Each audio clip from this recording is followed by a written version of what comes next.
किसी शहर के रेलवे स्टेशन पर एक भिखारी रहता था। वह वहां आने जाने वाली रेलगाड़ियों में बैठे यात्रियों से भीख मांगकर अपना पेट भरता था। एक दिन जब वह भीख मांग रहा था तो सूट बूट पहने एक लंबा सा व्यक्ति उसे दिखा।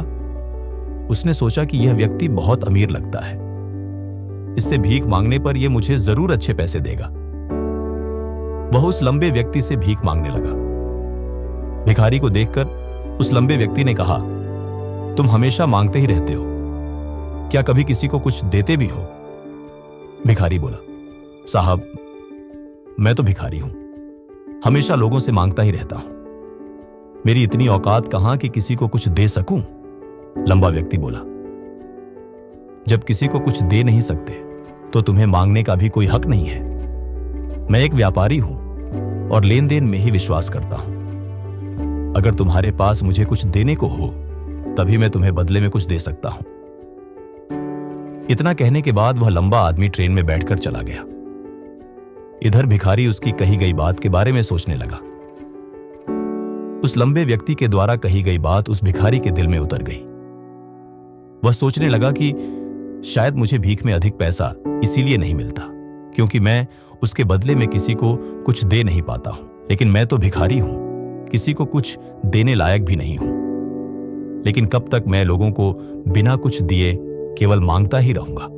बहुत सोचने के बाद उस भिखारी ने निर्णय किया कि जो भी व्यक्ति उसे भीख देगा उसके बदले में वह भी उस व्यक्ति को कुछ जरूर देगा।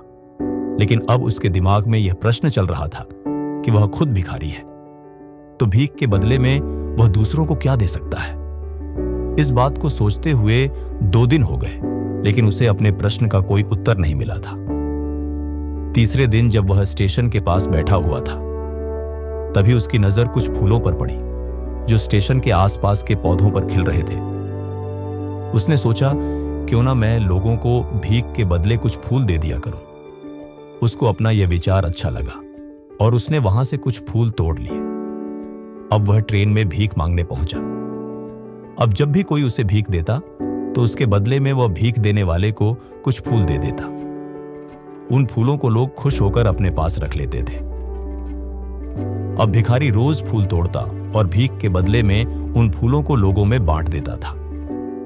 कुछ ही दिनों में उसने महसूस किया कि अब उसे बहुत अधिक लोग भीख देने लगे हैं।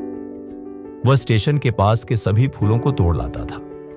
जब तक उसके पास फूल रहते थे तब तक उसे बहुत से लोग भीख देते थे, लेकिन जब फूल बांटते बांटते खत्म हो जाते तो उसे भीख भी नहीं मिलती थी। अब रोज ऐसा ही चलता रहा। एक दिन जब वह भीख मांग रहा था तो उसने देखा कि वही लंबा व्यक्ति ट्रेन में बैठा है जिसकी वजह से उसे भीख के बदले फूल देने की प्रेरणा मिली थी। वह तुरंत उस व्यक्ति के पास पहुंच गया और भीख मांगते हुए बोला, आज मेरे पास आपको देने के लिए कुछ फूल है, आप मुझे भीख दीजिए तो बदले में मैं आपको कुछ फूल दूंगा। उस लंबे व्यक्ति ने उसे भीख के रूप में कुछ पैसे दे दिए और भिखारी ने कुछ फूल उसे दे दिए। उस लंबे व्यक्ति को बात बहुत पसंद आई। वह बोला, वाह क्या बात है, आज तुम भी मेरी तरह एक व्यापारी बन गए हो। इतना कहकर फूल लेकर वह लंबा व्यक्ति अपने स्टेशन पर उतर गया। लेकिन उस लंबे व्यक्ति द्वारा कही गई बात एक बार फिर से उस भिखारी के दिल में उतर गई। वह बार बार उस लंबे व्यक्ति के द्वारा कही गई बात के बारे में सोचने लगा और बहुत खुश होने लगा। उसकी आंखें अब चमकने लगी। उसे लगने लगा कि अब उसके हाथ सफलता की वह चाबी लग गई है जिसके द्वारा वह अपने जीवन को बदल सकता है। वह तुरंत ट्रेन से नीचे उतरा और उत्साहित होकर बहुत तेज आवाज में ऊपर आसमान की तरफ देखकर बोला, मैं भिखारी नहीं हूं, मैं तो एक व्यापारी हूं, मैं भी अमीर बन सकता हूं। लोगों ने उसे देखा तो सोचा कि शायद यह भिखारी पागल हो गया है और अगले दिन से वह भिखारी उस स्टेशन पर फिर कभी नहीं दिखा। लेकिन 6 महीने बाद इसी स्टेशन पर 2 व्यक्ति सूट बूट पहने हुए यात्रा कर रहे थे। दोनों ने एक दूसरे को देखा तो उनमें से एक ने दूसरे से हाथ मिलाया और कहा, क्या आपने मुझे पहचाना? दूसरा व्यक्ति बोला, नहीं, क्योंकि मेरे हिसाब से हम लोग पहली बार मिल रहे हैं। पहला व्यक्ति बोला, नहीं, आप याद कीजिए, हम पहली बार नहीं बल्कि तीसरी बार मिल रहे हैं। दूसरा व्यक्ति बोला, मुझे याद नहीं, वैसे हम पहले 2 बार कब मिले थे? अब पहला व्यक्ति मुस्कुराया और बोला, हम पहले भी 2 बार इसी ट्रेन में मिले थे। मैं वही भिखारी हूं जिसको आपने पहली मुलाकात में बताया कि मुझे जीवन में क्या करना चाहिए, और दूसरी मुलाकात में बताया कि मैं वास्तव में कौन हूं। दूसरा व्यक्ति मुस्कुराया और अचंभित होते हुए बोला, वो याद आया, तुम वही भिखारी हो जिसे मैंने एक बार भीख देने से मना कर दिया था, और दूसरी बार मैंने तुमसे कुछ फूल खरीदे थे। लेकिन आज तुम ये सूट बूट में कहां जा रहे हो और आजकल क्या कर रहे हो? तब पहला व्यक्ति बोला, हां, मैं वही भिखारी हूं, लेकिन आज मैं फूलों का एक बहुत बड़ा व्यापारी हूं और इसी व्यापार के काम से ही दूसरे शहर जा रहा हूं। कुछ देर रुकने के बाद वह फिर बोला, आपने मुझे पहली मुलाकात में प्रकृति का वह नियम बताया था जिसके अनुसार हमें तभी कुछ मिलता है जब हम कुछ देते हैं, लेन देन का। यह नियम वास्तव में काम करता है। मैंने यह बहुत अच्छी तरह महसूस किया है, लेकिन मैं खुद को हमेशा भिखारी ही समझता रहा।